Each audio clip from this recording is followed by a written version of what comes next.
What's up, guys? Welcome to the Chess Giant. This is Solomon Riddell, and today I'm super excited to go over the Swiss Gambit. Honestly, one of my favorite openings in all of chess, and on top of that, I'll be sharing a never played before opening novelty, and I think it puts black in a lot of trouble.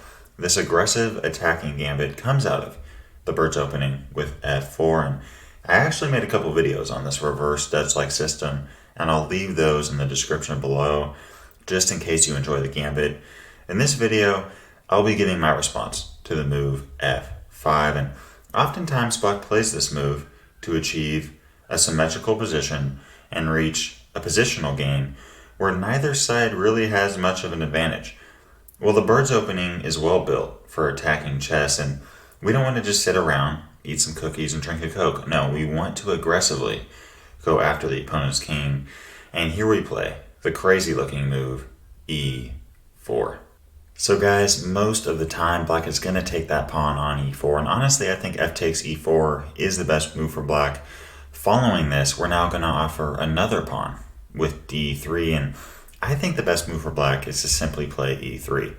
I just don't think it's worth it for black to take the pawn on d3 and only go up one pawn ahead, and in return face all the attacking chances that white has. Sometimes black will try the move d5, and honestly, at first sight, this looks like it makes a lot of logical sense. Black is planning to play knight f6, put the bishop on f5, and really support that e4 pawn. But following d5, we can now take on e4 and then take on d8 with the queen. Now, I know some of you are wondering, okay, wait, we're technically down material. Why are we looking to trade down, right? If you're up material, you want to trade down. If you're down material, you don't want to trade down.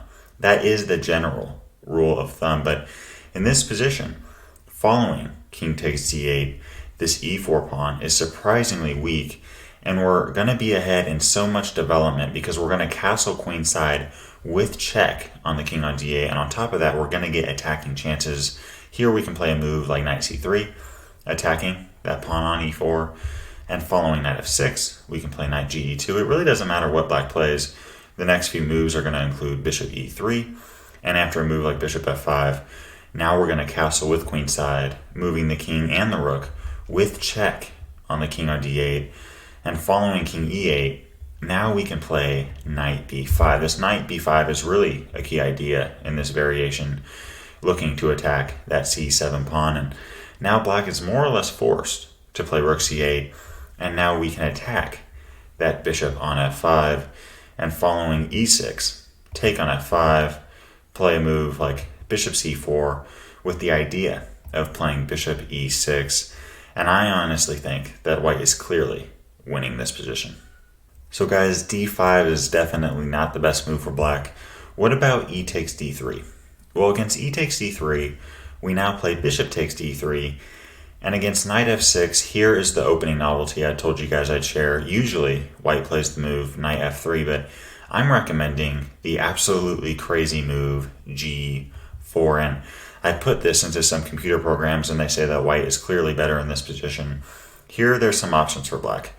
Really what we're trying to do is play the move g5, and it would be tempting for black to play a move like h6, but now we can play bishop g6, and the game's over at move 5, so h6 is definitely not the best option for black. Another option is g6, looking to answer g5 with knight h5, really solidifying the knight on h5, and it looks as if black's doing okay here, but thanks to our f4 pawn, now we can play f5, and our bishop on d3 is very active, as well as our bishop on c1, and as well as our queen on d1. And if black tries to hold the position together right now with rook g8, we can take on g6, and this is just clearly winning. Now we could take on g6 with check, and following rook takes g6, take on h5. Here we are pinning the rook to the king on e8, and now black is forced to play king f7. We respond with knight f3, and following d6, we answer with knight h4. The queen and the knight attacking that very weak rook on g6, and we're about to have a rook on f1 entering the game. This is honestly resignable for black. So h6 and g6 don't work. What about the move d5? Well, with d5, we can now play g5, and following knight e4. Honestly, this is going to look a lot similar to the last line we just went over, except our pawn will be on g5. Now we take on e4, and following d takes e4, we now trade queens off the board, play a move like knight c3. We continue with knight ge2, followed by bishop e3, and following knight d7, we can castle queenside, and I would definitely give the advantage to white here. Although if black does accept the gambit, I do think that d5 is the best move. This is definitely not completely losing for black. I would definitely prefer white, but black is not quote-unquote losing this position.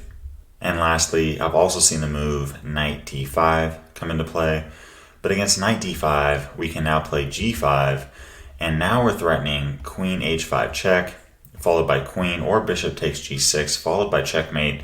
And if g6 is played, we can now push again with our f5 idea, and white is clearly better in this position.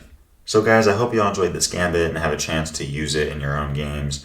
Thanks for tuning in, subscribe for more chess content, and I'm wishing y'all an amazing day. Peace. Thanks for watching today's video. If you'd like to watch another one, you can click or tap up here, and I've got a lot more high quality chess content on the way. So if you'd like to subscribe, you can click or tap down here. I really appreciate your support. You want to shut up, you freaking crow? Ain't no opening named after you, okay? There's a fishing pole, there's a bird, there's an elephant, but there ain't no crow, so you can stop talking.